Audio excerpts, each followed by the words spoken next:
About a month ago, I made a video reviewing the brand new Kingdom Rush V Alliance. Although I did enjoy the game, I criticized it for lacking innovation and for failing to really capture me in the way that other Kingdom Rush titles had before it. Now, after playing through Pirate Kings, the newest expansion to Kingdom Rush Vengeance, I've come to realize Pirate Kings is what Alliance should have been.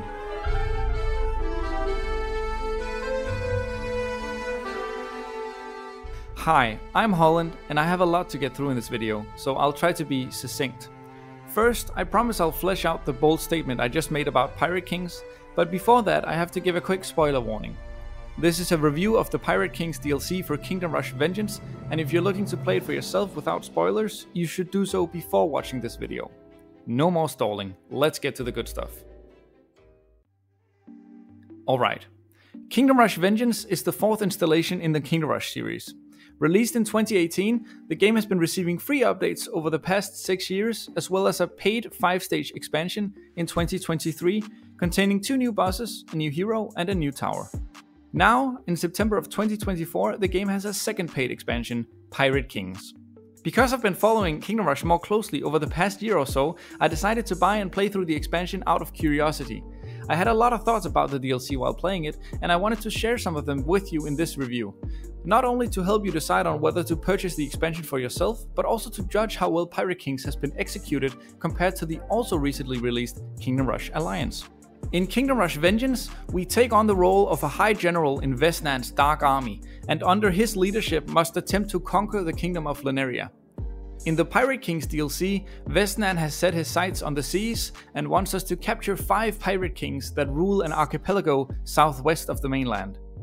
The expansion, containing a total of 5 stages, a new hero and a new tower, has us venturing from island to island, capturing 1 Pirate King in each level, and finally confronting the Pirate Overlord Blackthorn on the last level.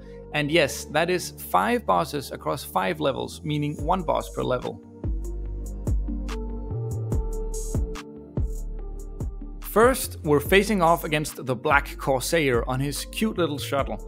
If he seems somewhat familiar to you, that might just be because we've actually seen him before. He was a secondary hero in a level in Kingdom Rush Frontiers. This is something that Vengeance has always done a lot of, that is, introduce us to old areas and characters, and it's part of what makes me enjoy the game despite its flaws. The level itself is even a kind of callback, trying to recreate the iconic Buccaneer's Den from Frontiers, but this time with us taking the role as naval invader. We fight off 15 waves of pirates while the Black Corsair barrages us with cannonballs until he decides to get involved himself and we take him down and capture him. Although the boss fight itself isn't very interesting, the level is simple, sweet and has beautiful visuals, a reoccurring feature of this DLC. I've previously criticized Kingdom Rush Alliance for having a bit too cartoonish of a design, but for some reason I really don't think that's the case in Pirate Kings. This level feels like such a true and beautiful reimagining of Buccaneer's Den that when you put them side by side, I actually prefer this one to the original, simply because the designers nailed the environment that well. And that's a huge compliment, because like so many others I have great nostalgia for Frontiers. That's too much positivity though, so let me give you a classic Holland's critique. Listen to this clip.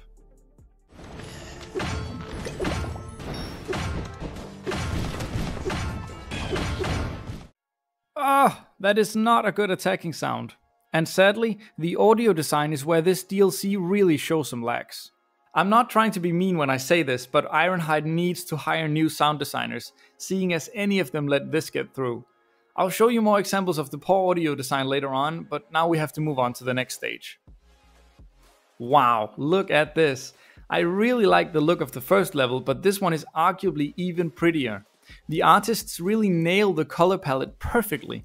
The green leaves and the grass, the brown reddish muddy cliffside, the sand, the water, it all works together perfectly to create a lush tropical island. Furthermore, the designers try something really innovative, take note Alliance, by having an overlay that shows some branches and leaves sticking out from either side of the screen, creating the feeling that you're inside of a valley or a cove. This design choice shows up in future levels as well, and while I think the overlay in this level is probably the worst implementation, the concept as a whole is both creative and, I would say, well executed. Really good stuff. I can't stress enough how much I love risky design choices like these. It's something that Kingdom Rush Alliance could have used a lot more of.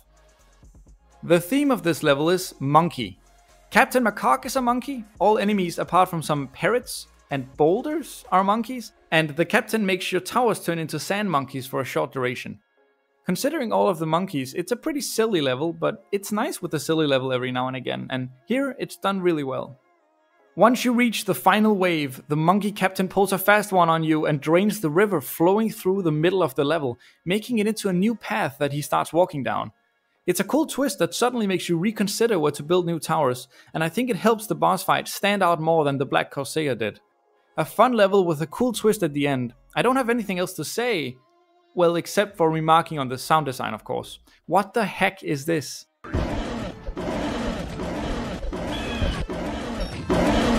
My poor ears! I have no idea how this got through playtesting. The third level continues the theme of beautiful environments. The lush greens of the prior two levels have been replaced with hostile greys that, along with the huge fossil in the center, create a threatening atmosphere. Additionally, I think the rock formations that are placed in the foreground look better than the leaves from the previous level. They really make you feel like you're peeking out through a crack in the mountain. This level sees us facing down the Deep King, a literal shark, and the enemies featured in this stage are therefore all fish related. Even the colors of the enemies have been given special thought, as each stands out clearly from the rest. The lemon shark is a bright yellow, the bull shark is purple, the tiger shark red, hammer mage green, and megalodon blue. It's not just a fun quirk that each shark has its own color either, it greatly helps you to identify which is which in the heat of battle. This is the attention to detail that should be expected from a great Kingdom Rush level. It's also important to note how each captain's pirates stand out from the rest. The Black Corsair had basic run-of-the-mill pirates, Macaque had monkey pirates that were proficient in evading your blockers, and the Deep King has shark pirates with lifesteal. For the boss fight itself, Deep King brings a good challenge. He teleports to different paths while calling in reinforcements, literally, and eating your towers? Yes, in a much more brutal way than did Macaque. Rather than simply disabling your towers for a few seconds, he burrows underground and straight up just eats them. And you know what? That's pretty badass. It makes the boss fight far more difficult, as you'll constantly be losing tons of money from your towers getting eaten, and it forces you to think carefully about how much money to pour into your towers, lest they get immediately destroyed. Again, it's not an insanely impressive boss fight, but for Vengeance standards, it's top notch. Now, you might be sitting there thinking, geez, I sure hope he won't keep commenting on the sound design. Wrong. Of course I will. Listen.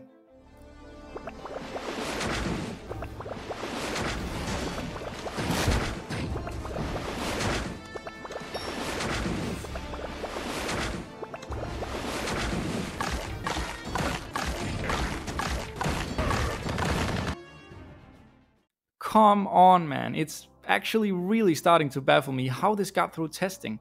That biting sound is just awful. You rarely think about how good a sound effect is until you hear one that's truly terrible. Let's get out of this level. We have arrived at the terrible Skullwreck Bay. Terrible as in evil, not poorly designed, because this level is anything but. It first of all just looks great. Almost all of the water has been replaced with deadly purple clouds, and the ground is a charred black. All of these levels had the potential to just be normal sand-themed islands, but the team behind Pirate King said no and decided to give them all an incredibly unique look instead. You play through Alliance once, and I bet you'll have trouble telling a lot of these levels apart, because they look so similar. You won't have that problem here though, because this DLC knows how to make its levels both beautiful and uniquely memorable. Right, the level. Stage 4 is filled with undead pirates fighting under the command of the elusive Captain Spectro. Although, unlike the previous 3 levels, Spectro doesn't actually appear at all until it's time to fight him. It makes you wonder throughout the level what his fight is going to be like, and is a welcome change. Not because showing the boss off from the start didn't work in the previous levels, but simply because it's something new. Let's talk about the boss fight then. Now, I might be completely forgetting something here, but I do believe Spectro is the first boss in Kingdom Rush to be airborne throughout the entirety of the fight. I have no clue why more bosses don't fly, but I'm so glad Spectro does, because it brings a whole new layer of strategy to the fight. Besides flying around like a badass, even nonchalantly crossing from one path to another at one point during the fight, Spectral also periodically disables your reinforcements as well as raises a shield, which I believe blocks all damage for some time. The shield is quite hard to see though, the designers could have definitely made it stand out more. All in all, I think Spectro is a really well designed boss. It seems apparent to me that when people criticized Vengeance for having bosses that were too simple and boring, Ironhide listened and made the bosses of Pirate Kings way more interesting. And that's really cool. But even so, let me use this opportunity to talk briefly about resistances. It's a complaint I've heard multiple times before, and I think it's warranted. The lack of significant enemy resistances to physical and magical damage throughout the newer Kingdom Rush titles. Because Pirate Kings is supposed to be a tough expansion, it even says so before entering each level, I really think the designers could have taken Spectro one last step further and given him a high physical or magical resistance as well. With him being a flying boss, that would have made for some truly spectacular strategic decision making, because only a few towers would be effective against him then. And in a state of the game where it often feels insignificant which towers you choose for your loadout, I would say that's more needed now than ever. The Ghostly Barge, a really cool flying enemy from this level, does try to play with resistances, boosting the magical defenses of surrounding enemies. I still just found it too inconsequential. Ironhide, you've made enemies completely immune to specific damage types before. Why not have gone all out and given the Ghostly Barge a magic immunity aura? Okay, that's enough criticism from me. I really don't want it to seem like this level is anything but spectacular. I'm just so excited to see all of these positive changes and I want more. Moving on, the level reuses the basic pirate enemies we saw in the first stage, but even though we've only seen them in one level so far, the designers were nonetheless careful not to make them seem cheaply reused. They did so by making them revivable by the Corpse Recruiter, perfectly tying them into the theme of the level. My goodness, I go into way too much detail in these reviews, I really have to get going. Let me just say as a final comment that I really like the fog mechanic in this level. Wave 8 introduces this enemy, the Hanged Captain, who summons fog around him. Fog, which boosts the movement speed of another unit, the Risen Cutthroat. This inadvertently creates a really cool effect where the lesser Cutthroat enemies come charging out past the Hanged Captain and toward your defenses, only slowing down once out of the fog. It also gives you a reason to kill the Hanged Captain quickly. The other reason to kill him quickly is this.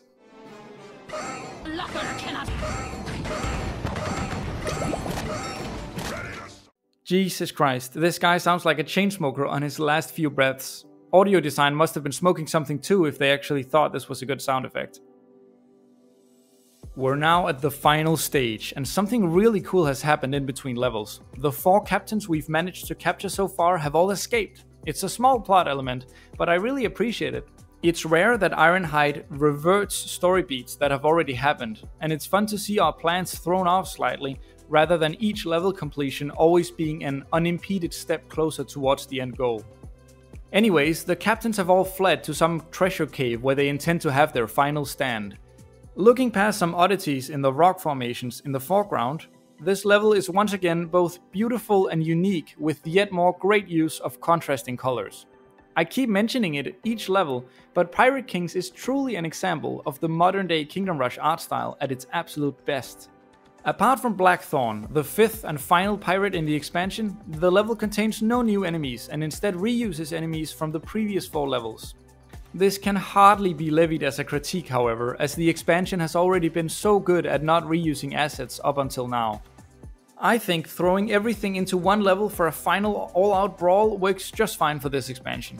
To be sure, it's a lot of bosses to fight, but I can't say I didn't enjoy constantly having a tough enemy to contend with. The level is also modified twice, first with a new exit opening up, then a new path, which keeps things fresh and engaging. Now for the final boss, Captain Blackthorn. He's pretty cool. Just like the Black Corsair, he appeared as a hero in Kingdom Rush Frontiers, and it's only fitting that he would be the final pirate you faced. Like the other bosses, he has his own quirk, that being the ability for him to send out his parrot to steal some of your gold, using a really pleasant sound effect, by the way. But I actually found it kind of hard to tell what exactly was happening the first many times he did this. It's tough to pay attention to the hectic final battle while also noticing the small little parrot flying up to hack away at your gold counter. The ability to steal your gold is cool though, and he keeps using it throughout the fight, even once he enters the battlefield after you've captured all of his fellow captains. Now, unlike Spectro and the Deep King, and despite the fact that he's the final boss of the DLC, Blackthorn doesn't actually have any other abilities than to steal your gold periodically. At least not as far as I could tell. And honestly, that's probably fair considering how hectic this final stage is already. My only complaint is that he's actually listed as the only real boss of the expansion, whereas the other 4 captains are only, apparently, mini-bosses. And that's pretty strange considering he's one of the least mechanically interesting. Anyway, because you're constantly fighting unique enemies and bosses, new paths are opening up throughout the level, your towers are being eaten and your money stolen, this level makes for a thrilling and chaotic last stand, and a lovely final level to a great DLC. As you've probably already noticed if you've been watching any of the on-screen footage, the DLC also comes with a brand new hero and tower.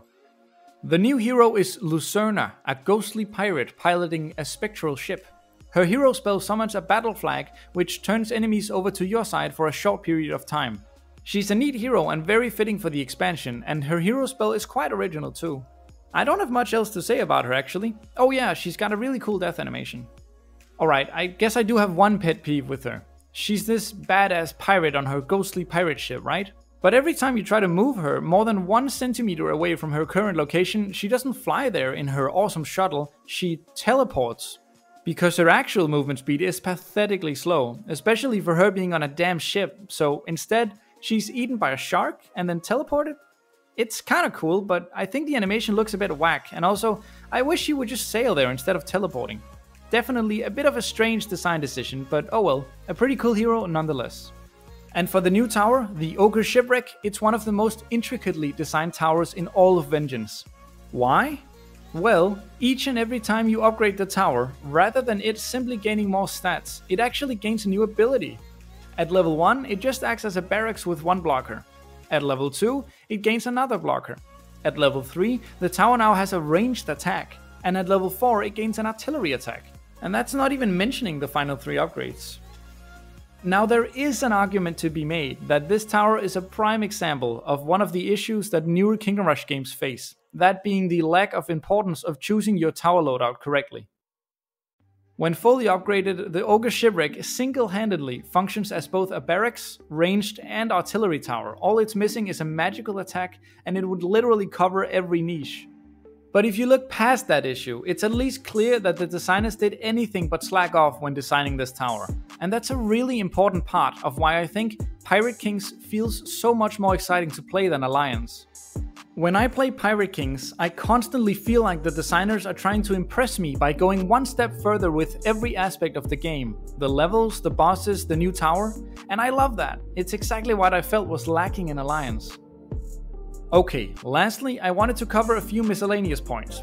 First, the music is pretty good. I especially liked the preparation theme that plays before the level actually starts. Probably my only gripe with the battle theme is that it's only 3 to 4 minutes long and plays throughout all of the levels, meaning that I had gotten a bit tired of it by the end of the game. But it's really not bad at all. A small pet peeve I have with the overworld map is actually a thing that Alliance attempted to fix, and that's the fact that you can't zoom in on it, at least not on PC, which just leads to the wonderful island graphics being so tiny that I don't get the pleasure of looking at them properly. I love that Vengeance has this huge overworld map of Lenaria with tons of levels to play, but I wish they would add a zoom feature so you could get more up close and personal with each area. Overall, I really appreciate this DLC. Each of the levels are very memorable and fun to play through. The sound design, especially compared to the quality of everything else, is downright awful at times. But besides that, Pirate Kings was clearly made with love for the franchise, and I'll be honest with you, I didn't think I was gonna enjoy it as much as I did. I thought it would just be an alright expansion, but nothing too spectacular. But it really surprised me, multiple times even. Pirate Kings felt like a new Kingdom Rush experience, improving on the flaws of other modern Kingdom Rush titles to the point where I felt like I was playing a proper continuation of the first few games. And that's awesome! I really hope Ironhide keeps going in this direction with future Kingdom Rush titles. I've now covered most of what I wanted to say about Pirate Kings, which means I can no longer hide from the boldest claim in this video, that Pirate Kings is what Alliance should have been. It's a hard point to make, partly because I don't mean to say that Pirate Kings is better than Alliance in every aspect, partly because Pirate Kings is just an expansion, while Alliance is an entire game. So when I say that Pirate Kings is what Alliance should have been, what I mean is that I think Alliance would have been a way better game if it had adopted the design principles behind Pirate Kings. Don't get me wrong, as I explained in my review of Alliance, I think it did improve a lot on the flaws that Vengeance introduced, namely the heavy reliance on RNG in its upgrade system. And since Pirate Kings is built on top of Vengeance, Alliance still has features that are lacking in Pirate Kings. But if you compare Alliance and Pirate Kings in terms of boss design, level design, enemy variety, and overall charm and player capture, I think Pirate Kings comes out on top every single time. Thank you so much for watching. This is my final verdict on Pirate Kings. If you love Kingdom Rush, buy it and try it out. I think it is worth the €5 price tag. And if you disagreed with any of my points, I really hope you'll let me know down below. I'll try to respond to every comment. Have a lovely day.